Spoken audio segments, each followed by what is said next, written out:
É sempre uma alegria estarmos envolvidos de novo em torno das reflexões necessárias, oportunas e até mesmo urgentes neste contexto de vida em sociedade tão desafiadora como se apresenta contemporaneamente.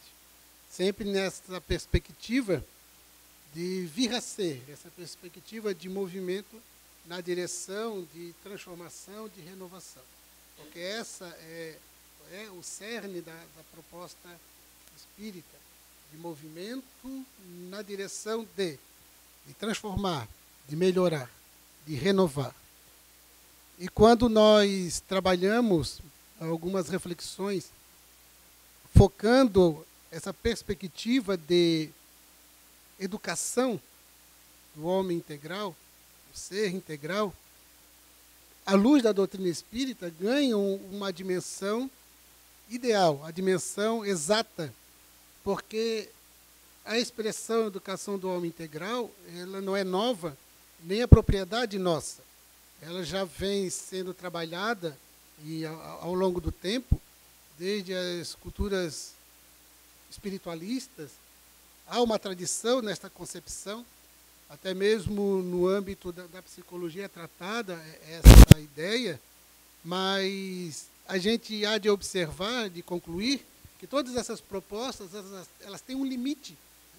E a doutrina espírita transcende e apresenta a dimensão exata da expressão da educação, do ser integral.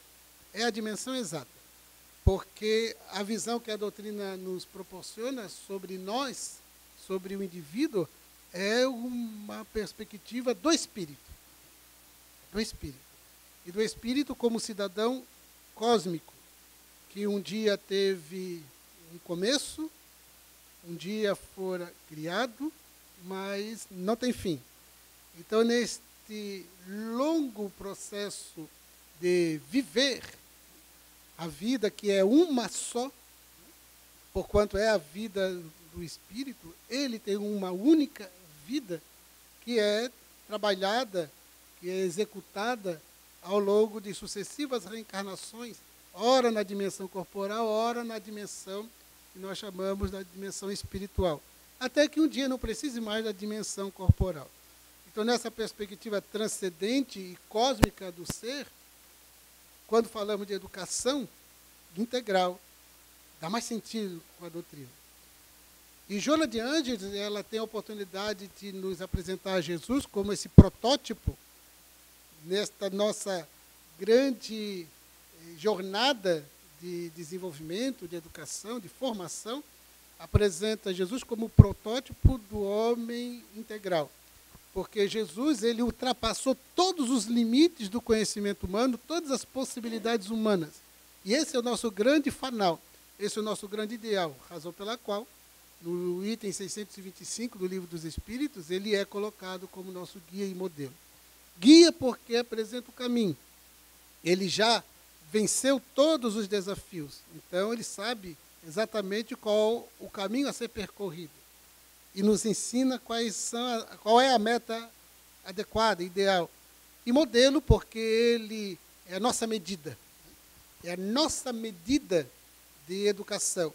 É a nossa medida de formação. É a nossa medida de sentimento. É a nossa medida de educação. Então, se nós pensarmos em amor, qual é a medida que a gente vai utilizar? Ele. Qual é o modelo? Ele. Quanto que devemos amar? Como ele. Como que devemos viver? Como ele. Essa é a nossa perspectiva, esse é o nosso grande fanal, por isso ele é modelo. Então, quando nós analisamos o tema Educação do Homem Integral, na perspectiva espírita, e quando nós nos encontramos nessa dinâmica assistencial, nós nunca podemos esquecer que esse processo de educação integral, ele é um processo, então é processual, é uma dinâmica processual. Ou seja, nós não produziremos, não construiremos esta nossa totalidade de hoje para amanhã. Não será de uma reencarnação para outra. É um processo lento, gradual. E com a proposta espírita, esse é o grande objetivo do espiritismo, é despertar a nossa consciência para esse processo, para que ele seja potencializado conscientemente. Essa é a proposta espírita, como fora de Jesus. Porque o fato de ser processual, as reencarnações produzem essa dinâmica. Produzem. Porque as reencarnações, elas têm esse objetivo de fazer com que o ser, ele vai se integralizando ao tempo.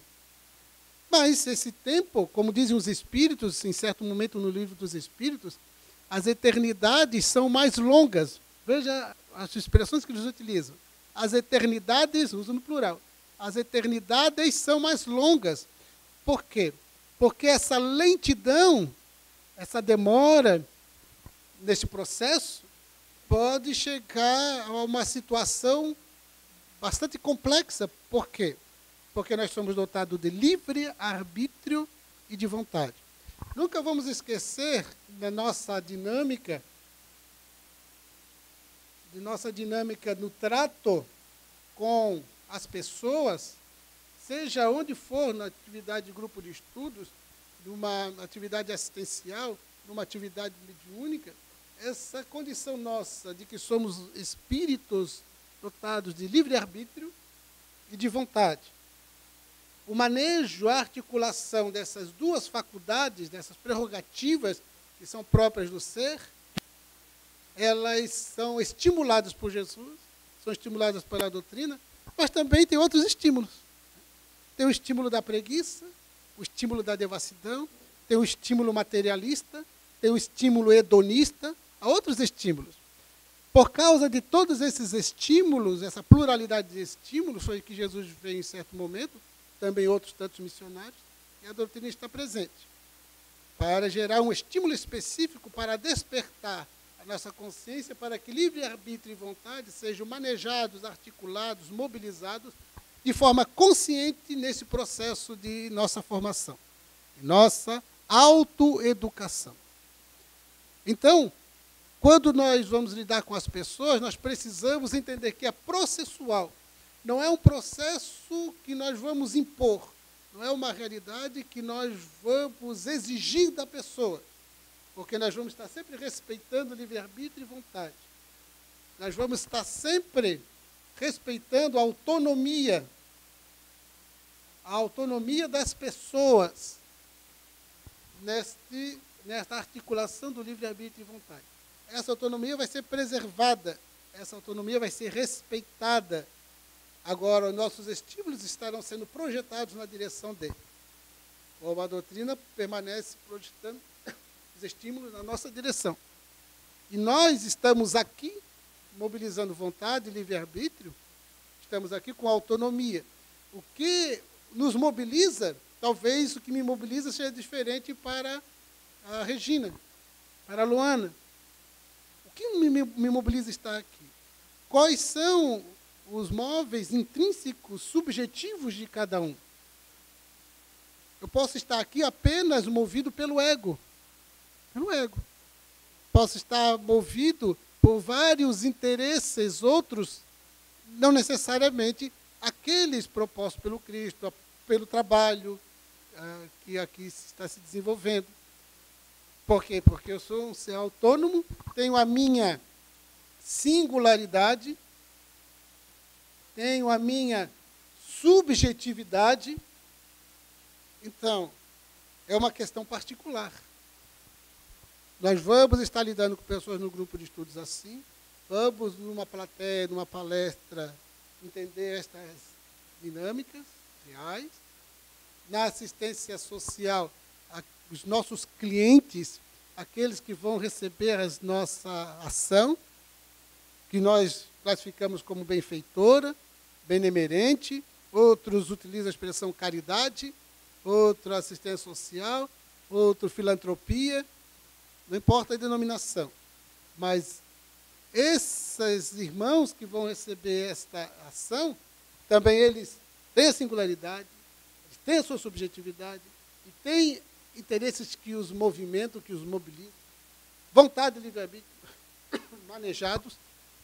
Então, isso é fundamental entender e respeitar, porque não há nenhuma dinâmica com a qual estamos envolvidos na formação das pessoas, na educação das pessoas, na nossa própria educação, sem considerar esses aspectos, sem respeitar essa realidade.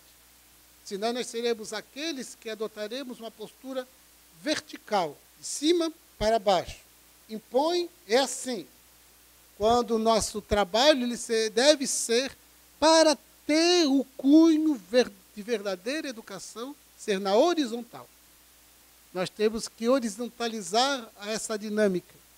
Porque quando eu verticalizo, eu chego com um poder, não com autoridade. Porque a autoridade ela tem um vigor moral. O poder é pelo cargo, pelo contexto, pela situação. Eu chego com um poder na vertical e apresento a verdade. Apresento o caminho, o outro tem que corresponder conforme aquilo que eu estabeleci. Eu gero a expectativa. Quando eu horizontalizo, eu passo a utilizar da verdadeira liderança, da autoridade, que Allan Kardec chama de autoridade moral. Essa autoridade que se estabelece em mim pela vontade de servir, pelo ideal de atuar, pelo espírito que me anima nesse processo. E porque eu horizontalizo, eu desenvolvo a compreensão desse processo. Eu amplio o olhar. Não há trabalho voltado a relações com os outros nessa proposta de educação se nós não ampliarmos o olhar. É necessário ampliarmos o olhar. E não há nenhuma outra proposta mais excelente que a espírita, embora a psicologia proponha isso, a sociologia nos desperta para isso, mas nenhuma outra proposta melhor que a doutrina espírita para nos ajudar, nos ensinar a ampliar esse olhar. Ou seja, enxergar a pessoa além daquilo que ela se apresenta socialmente, naquele contexto. Ampliar o olhar, enxergá-la de uma forma mais ampla, profunda e transcendente. Então, nós vamos observar que o ser, ora, sob o aspecto dele como indivíduo, sob o aspecto dele como um sujeito. Indivíduo e sujeito. A doutrina espírita, ela nos apresenta uma análise do ser, da criatura humana, ora na condição de indivíduo e necessariamente ora na condição de sujeito. Indivíduo quando nos apresenta, cada um de nós, como seres individuais, individualizados. Pode perceber que quando a doutrina espírita analisa o périplo evolutivo, quando ele fala do momento da condição de princípio espiritual e da condição de espírito como individualidade, e posiciona o ser individual que cada um de nós é nessa dinâmica evolutiva, nesse périplo que, em certa medida, é uma jornada solitária, porquanto a evolução ela é individual, ela é uma jornada solitária, indivíduo, como um ser que nunca perderá sua individualidade, desencarna, diferente de algumas concepções que falavam, ou que tratam, e se perde a individualidade. permanece a individualidade. E essa individualidade segue a sua jornada. Cada um de nós, na condição de indivíduos, e aqueles com quem nos relacionamos, condição de indivíduos, à luz da doutrina, sabemos que essa individualidade, esta singularidade, ela é construída ao longo de indeterminadas reencarnações, porque não sabemos quantas reencarnações cada um tem experimentado. Veja, nós ampliamos o olhar. Cada um tem uma história que nós não conhecemos. Quando Jesus disse para não julgarmos, não julgueis, Joana de Ângeles, ela nos ensina a razão pela qual não podemos, não temos as condições de julgar direito, nem condições de julgar ninguém.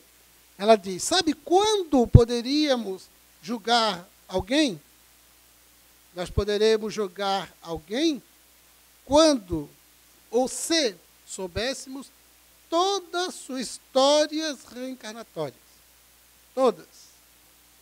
Tudo que aconteceu, o que fez, deixou de fazer, e que representa hoje, junto da reencarnação atual, a sua realidade, a sua singularidade, a sua subjetividade. Aí então a gente pode analisar e produzir um julgamento da pessoa. Como nós não teremos condições de fazer isso, não julgueis. Porque não temos condições de avaliar a singularidade, a subjetividade, a história que está ali permeando a vida desta pessoa, a sua psicologia. Quando a gente observa pessoas que praticam os crimes, por que praticam o crime? Porque um é capaz de realizações de doação da própria vida em favor de outrem, enquanto outros são capazes de tirar a vida dos seus mais próximos, por interesses que ele vai apresentar a sua lógica. Não é a minha lógica, é a lógica dele. E então eu saio julgando e condenando. Mas ele tem a lógica dele. Como essa lógica foi construída? Não julgueis. Porque existe na sua singularidade todo um histórico espiritual, jornada de reencarnações que não temos condições de acessar.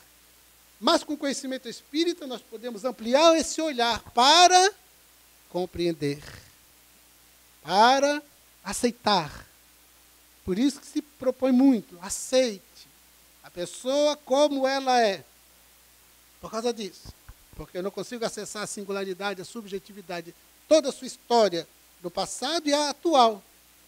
E a atual. Então, o indivíduo, dessa construção subjetiva, dessa construção singular, mas nós somos, ora, sujeitos, inevitavelmente. A partir do momento que a doutrina espírita, no Livro dos Espíritos, fala da lei de sociedade, apresentando que a vida gregária ela é natural, faz parte das leis de Deus, então posiciona o indivíduo agora como sujeito, porque agora ele se relaciona com os outros e recebe toda a influência do meio, o ambiente, a sociedade, a cultura, tudo que chega a ele, influenciando esse indivíduo. Então, ele é um sujeito, porque ele é um ser de relação. E nessas relações, muita coisa se produz na formação da sua singularidade. E essa condição de sujeito, porque ampliamos o olhar com a doutrina espírita, nós sabemos que também há as influenciações espirituais. Veja a nossa relação mediúnica, de forma não consciente, não necessariamente ostensiva, porque é uma relação oculta, como diz Allan Kardec na introdução ao Livro dos Espíritos, há dois grandes âmbitos de comunicação. A comunicação ostensiva, pela mediunidades conhecidas, e a comunicação oculta, através das inspirações. E através dessas inspirações, que acontecem com as 7 bilhões e tantos milhões de criaturas na Terra, porque todos nós somos inspirados, e alerta Allan Kardec, inspirações boas ou más. Então, essa condição nossa de sujeito não é somente na relação social na qual nos encontramos, a familiar, a cultural, a social, mas também a espiritual, pela via mediúnica oculta das inspirações espirituais, das influenciações espirituais, que podem ser desde sutis a muito impactantes, desde suaves e proativas, favoráveis, a violentas, como são as obsessões, que são influenciações violentas. Então, esse sujeito ele está numa relação objetiva e numa relação transcendente, numa relação com o mundo corporal, com a sociedade corpórea e com a sociedade incorpórea. Então, quando nós analisamos o sujeito, ampliando o olhar com a doutrina, então nós estamos indo muito longe. Então, percebam como essa singularidade, a subjetividade, ela guarda um histórico que nós não conseguimos acessar. Mas quando ampliamos o olhar, nós desenvolvemos a capacidade de entender, de compreender e de aceitar a pessoa como ela é e produzir aquilo que estiver ao nosso alcance. E quando esse olhar é produzido a respeito de nós mesmos, aí nós começamos o processo de autoconhecimento. É a dinâmica de autoeducação, de autodesenvolvimento. É quando esse olhar é ampliado a respeito de nós mesmos. É quando nós temos as condições de parar e refletir sobre nós, sobre as coisas que nos produzem ou que acontecem em nós de forma suave e as coisas que nos angustiam, as que nos interessam em termos de prazer. Que tipo de prazeres? Qual a natureza desses prazeres? Os sofrimentos, as aflições, quais são as naturezas dessas aflições? Que na medida que eu avalio a natureza dos prazeres, a natureza daquilo que mais me interessa, que mais me impacta, que mais me aflige, a que mais me estimula, por essas naturezas, pela qualidade de todas estas questões, eu tenho condições de avaliar o meu nível evolutivo, o grau da minha condição psicológica mais madura, menos madura, a forma como eu enfrento, ajo e reajo. Veja como o processo de autoconhecimento, ele pede uma autoobservação permanente. Assim como é real isto conosco, é isto com todos os demais com quem nos relacionamos. Então, a educação do ser integral passa necessariamente por esse viés do olhar ampliado, fundamental. Ora, o indivíduo, que é essa jornada solitária, mas o sujeito, nessas relações corpóreas e incorpóreas.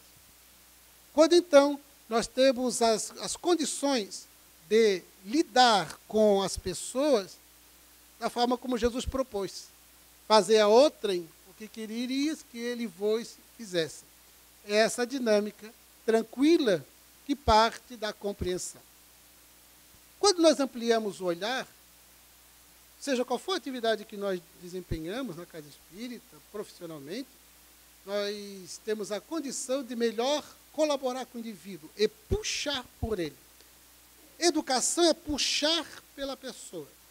Puxemos pela pessoa, gerando estímulos. Quando Sócrates procedia a sua técnica da maiêutica, o que ele fazia? Se não puxar pela pessoa, já que a educação é tirar de dentro. Então ele puxava pela pessoa através da sua técnica. Aquele que não quisesse, não se permitir, porque é livre, tem vontade, é autônomo, tranquilo. Nós não nos preocupamos com isso. Porquanto nós prosseguiremos essa jornada, porque existem aqueles que estão em condições neste processo, encontram-se em condições no ritmo dele, dentro do tempo dele, de deixar-se conduzir pela educação, permitir ser puxado, porquanto Jesus mesmo alertou os discípulos, se chegares numa cidade e não te aceitarem, tira a poeira da roupa e segue adiante. Não atireis pérolas aos porcos. O que ele queria dizer? É para que nós não estacionemos e fiquemos angustiados, porque companheiros não desejam, irmãos, vive um processo no qual ainda não se encontram em condições de serem puxados, admitirem. Como nós temos o olhar ampliado e nós sabemos da lei da reencarnação, nós sabemos que chegará o momento desse despertamento. E tudo que estamos fazendo em favor de não será desperdiçado.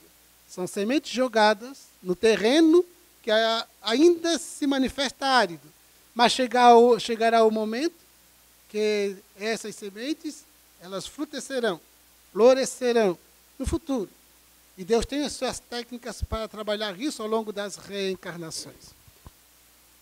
Como eu amplio o olhar, aceito a pessoa como ela é, ao mesmo tempo aceito-me como me encontro, com um compromisso consciente de transformação. A educação vai neste processo, porque é processual. Nunca nos esqueçamos que é processual, ela vai acontecendo naturalmente. E quando eu adoto isso como uma postura consciente, a jornada ela fica mais tranquila, mais segura, porque ela é consciente. Quando ela não é uma jornada, um empreendimento consciente, ela é conflituosa, ela é limitadora, ela não tem convicção. A leitura que foi feita pela Albertina, na mensagem de Emmanuel, através de Chico, dizia mais ou menos isso. Não é um momento de crença, de comunhão, sim. Por que não é um momento de crença? Porque crer é uma coisa, acreditar é uma coisa, saber é outra. Há essa grave diferença, importantíssima. Nós temos todas as condições de vivermos não mais crença, não mais no que acreditar, mas no que saber. Daí surge uma palavra que eu gosto muito, e hoje a educação tem utilizado, que é apropriação. Que é o saber que me é próprio. Veja, eu sei sobre reencarnação, lei de causa e efeito, sei do Evangelho. E Emmanuel também alerta na mensagem lida, que há muitos que trazem no seu departamento mnemônico, ou seja, na sua memória, o Evangelho, em toda exatidão, ipsis verbis. São capazes de nos remeter aos capítulos, aos versículos, e dizer ipsis literis o que se encontra ali. Porque apenas estão guardados no seu departamento mnemônico, memória. Mas ainda não vive essa comunhão, não vive essa entrega, não se apropriaram. Quando eu estiver me apropriado dos saberes espíritas, ou seja, quando os saberes espíritas eles forem próprios de mim, a transformação acontece. Foi por isso que na própria mensagem diz, quando eu estou com Cristo, todo aquele que está em Cristo não é mais a mesma pessoa. Não é aquele que conhece o Evangelho, é aquele que se apropriou do Evangelho. Quando o Evangelho lhe é próprio, então não é a mesma pessoa. Quando a doutrina, o conhecimento me é próprio, eu não sou a mesma pessoa. É quando a educação ela se fixou, ela se consolidou. Porque até ali não passa de crença, um sistema de crenças. Não passa de elementos nos quais eu acredito. Uma vez uma panificadora, uma moça que sempre me atendia, ela me assistiu naquela semana na TV Com, que nós temos umas 3 entrevistas na TV Com, muito boas, inclusive, perguntas muito boas. Ela disse, eu assisti o senhor na TV. Ela disse, você gostou, né, do conteúdo? Perguntei a ela. Eu acho muito interessante essas coisas. Mas vem cá, o senhor acredita mesmo nessas coisas? Eu disse, não, eu não acredito. Ela olhou para mim, eu sei, disse para ela. Porque há bastante diferença entre acreditar e saber. Porque aquilo que eu acredito, posso não vir a crer. Aquilo no que eu não acredito, posso vir a crer. Então, agora, quando eu sei, eu sei. E mais do que saber, é quando é próprio de mim. Veja, é quando eu me desenvolvo o que Joana de Anjos chama de consciência. O ser consciente. O ser consciente é quando esses saberes, eles são próprios de mim. Ou seja, vão além dos saberes, é além do conhecimento, educação. Então, Nossa proposta é deixarmos-nos ser puxados pela mensagem espírita, pela proposta espírita. Deixarmos-nos entregues e integrados. Esse é o verdadeiro conceito de fé. Fé é entrega. Quando eu me entrego, então o processo se dá. Se dá natural, tranquilo, normal. Quando eu manejo livre-arbítrio e vontade por outros interesses, egóicos, materialistas, hedonistas, somente pelos interesses imediatistas, então eu deixo de me entregar, porque outros estímulos me chamam a atenção. Entregar-me. Ampliemos o olhar com aqueles a quem prestemos assistência. Ampliemos o olhar sobre nós mesmos, aprofundando e transcendendo este olhar. E nunca esqueçamos dessa perspectiva sistêmica do centro espírita. Essa visão sistêmica ela é exata porque nós não estamos compartimentados. Nós não nos encontramos em atividades estanques, ilhadas.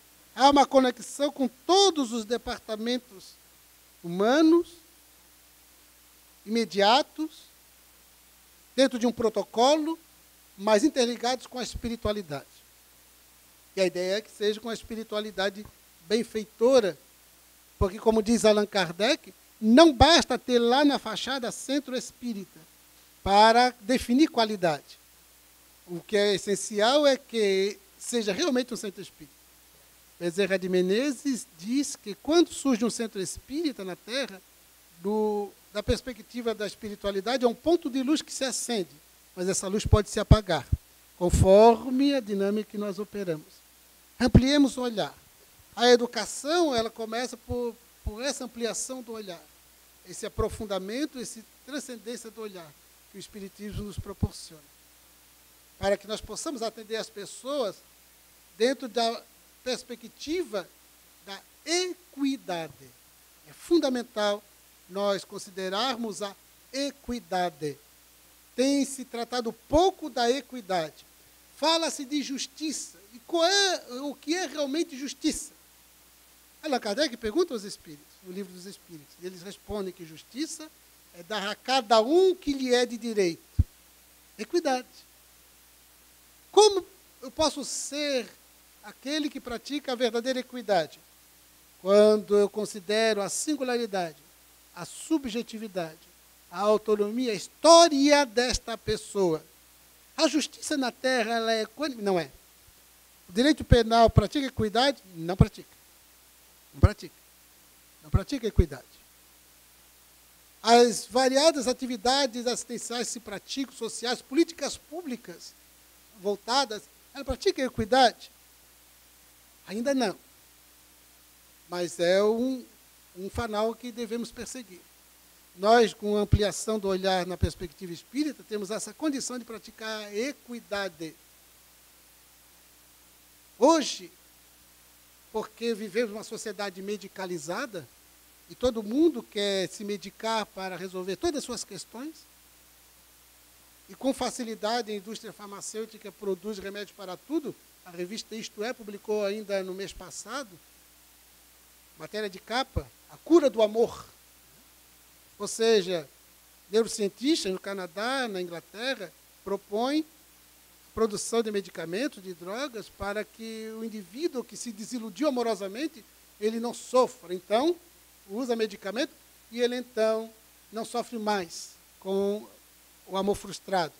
E aqueles que não querem se apaixonar, usam o medicamento para não se apaixonar por ninguém. É a cura do amor, porque o amor faz muito mal.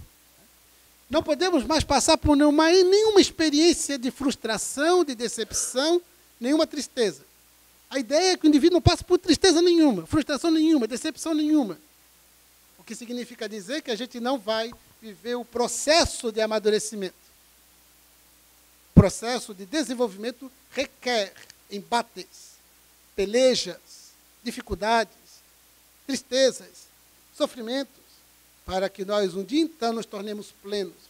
Como diz Jung, ninguém amadurece psicologicamente sem enfrentar frustrações, decepções, tristezas. Não tem como. Então, não fantasiemos.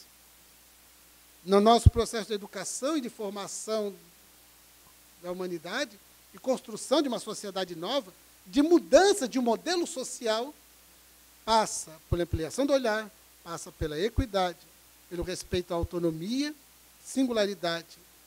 E é fundamental que nós saibamos entender a criatura humana como ser espiritual, biológico, psíquico, social. Ou seja, ampliar esse olhar e entender cada indivíduo não como um ser biológico, uma visão que ainda, em certa medida, predomina na sociedade. Ampliemos o olhar, pratiquemos a equidade e nós trabalharemos melhor cada indivíduo. Cada pessoa deve receber o cuidado, o acolhimento dentro da sua realidade, sua singularidade. Quando nós padronizamos, nós perdemos grande oportunidade. Uma senhora, para encerrar, por causa do tempo, ela, de uma comunidade aqui pertinho, de risco social, muito severo, 42 anos ela tinha. Mas desde muito novinha, se casou e tendo filhos, ela buscou o HU por causa de problemas pessoais. O médico, de imediato, o psiquiatra, interpretou e diagnosticou. A questão de diagnóstico é muito grave, muito sério, mas diagnosticou depressão. Mas ele não quis saber por que a depressão. É depressão, o diagnóstico, o remédio é Y. E ela sai com um presente do remédio. Sai com o tubo, com todas as pílulas, para ela, então, tomar conforme ele prescreveu. Porque ela tem depressão. O remédio é que vai tratar a depressão. Mais nada. Eu conheci e eu entendi por que a depressão. Eu cheguei na comunidade e ela, quando fui visitar a sua casa, ela estava, era um domingo, final de tarde, ela estava na cama, disse o marido, ela está na cama, ela tomou todo o remédio ali que o médico mandou, ou seja, tentou suicídio, e está ali, dormindo, disse ele, dormindo. Quando, na verdade, ela estava sob os efeitos, né, da droga, óbvio. E eu disse para ele, mas nós precisamos levá-la para o hospital. Ele disse, não precisa. O pastor já esteve aqui e disse que Deus vai salvá-la. Eu falei, eu também acredito que Deus vai salvá-la. E ele está nos esperando na emergência do hospital. Bom, nós vamos levá-lo e o senhor não vai me pedir. Então, ela ficou 3 dias no hospital, desintoxicando, tudo, ótimo. E então, conhecendo-a melhor, o que o médico devia fazer, por que a depressão? Aos 42 anos, um aspecto de muito envelhecimento, um filho estava cumprindo pena por crime de roubo na penitenciária. Uma menina de 16 anos, outra filha, e sumiu, simplesmente sumiu. Uns diziam que fugiu com um namorado, outros disseram que ela fora morta. Um outro menino, ele vivia nas ruas, era considerado menino de rua. O outro, ele vinha e saía e voltava, ficava 3 dias fora, alguns dias voltava para casa. As duas meninas com menos de 10 anos, que ela conseguia ainda controlar em casa. Aí estão os motivos da depressão. E basta o remédio para solucionar? Qual é o acolhimento que essa pessoa precisa? Entender essa pessoa, a sua singularidade, a sua subjetividade no contexto social que vivencia. Nós, ampliando o olhar além do social, sabemos que esse indivíduo tem um histórico que dentro da lei de causa e efeito impõe uma realidade existencial atual. Mas todo esse contexto que se construiu ao longo da jornada atual, produtora de adoecimento psíquico, de sofrimento psíquico, qual é o acolhimento que nós vamos prestar? É apenas medicando? Qual é o acolhimento? Que tipo de socorro nós vamos produzir? Quais são os estímulos que nós vamos gerar? Vejam como é importante compreender e entender a pessoa na sua realidade, na sua subjetividade, o seu contexto. Quando padronizamos, estabelecemos educação como um padrão, nós correremos o risco de falhar. Quando nós praticamos a equidade, nós estamos acertando, já. Então, requer um trabalho, requer esforço, demanda muito suor, porquanto isso é necessário. Eu estive também numa comunidade de risco social, visitando com uma frequência uma família, e eu percebia, quando conversava com a senhora, uma prole grande, um filho assassinado pelos traficantes, e eu percebia que fora de casa sempre estava um homem. Eu lhe perguntei, aquele lá é seu filho? Ela disse, é meu filho também, 30 anos de idade então. E ele sempre ficava no quintal, quieto, fechado, cabisbaixo. E então, depois de umas 3 semanas, percebendo que ele estava naquela situação, cogitei de algum transtorno mental, pela forma como se comportava, mas eu fui até ele, umas 3 semanas depois. Quando fui aqui na frente dele, estimulei a falar comigo, ele levantou a cabeça, perguntei o seu nome, perguntei se ele estudava, ele tinha parado de estudar, se trabalhava, não trabalhava. E então, na medida que ele falava, eu percebia que as condições dentárias deles eram péssimas.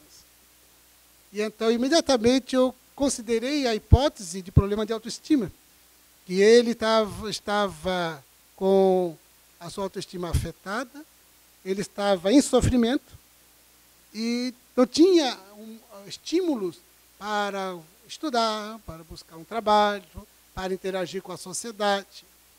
Então, eu lhe disse naquele momento, por que você já procurou assistência nos postos de saúde, assistência pública para as suas condições? Ele disse, já.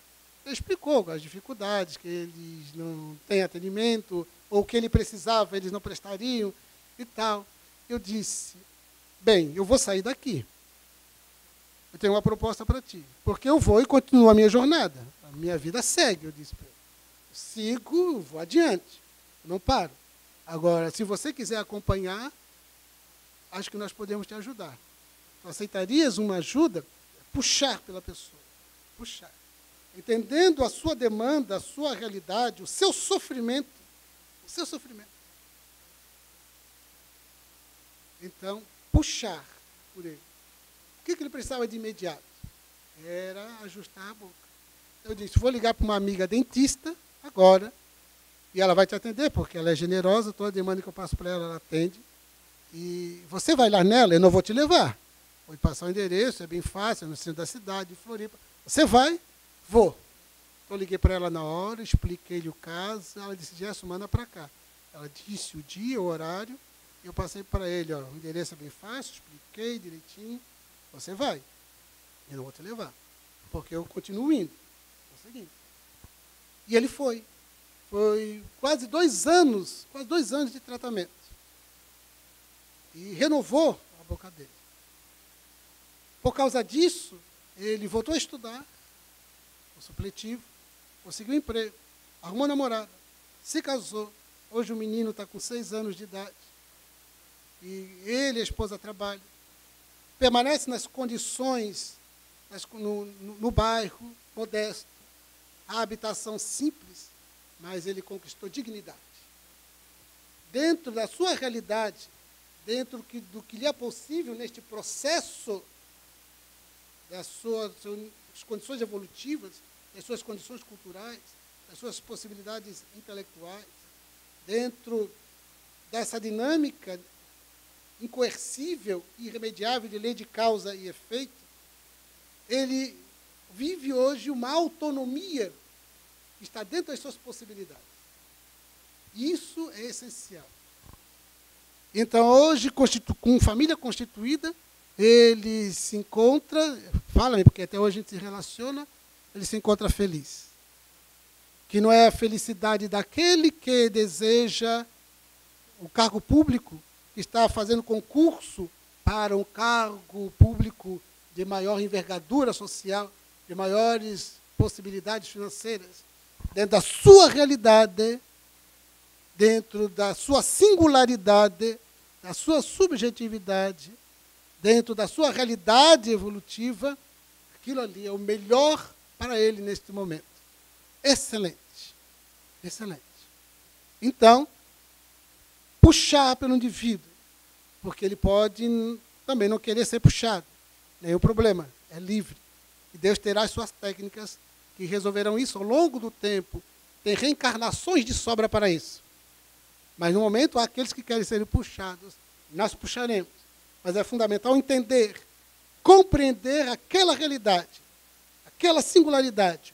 No contexto ambiental atual, e ampliando o olhar, nós conseguimos entender, compreender, do ponto de vista da lei de causa e efeito, colaborar com o indivíduo puxando por ele. Ao mesmo tempo que estamos puxando por nós, conscientes, desenvolvendo todos os nossos potenciais evolutivos, todos os valores que estão latentes em nós, alguns, outros já em bom encaminhamento, em bom andamento, que nós vamos potencializar, vamos estimular, conscientes, crescendo sempre. Então, nós somos educandos, educadores. Não existe educador sem a condição de educandos. E na medida que nós estamos indo adiante, puxamos pelos outros. E então o processo de desenvolvimento, o processo de amadurecimento, o processo de educação do ser integral, ele, por ser processual, segue no ritmo possível. Então, sigamos adiante. Muito obrigado.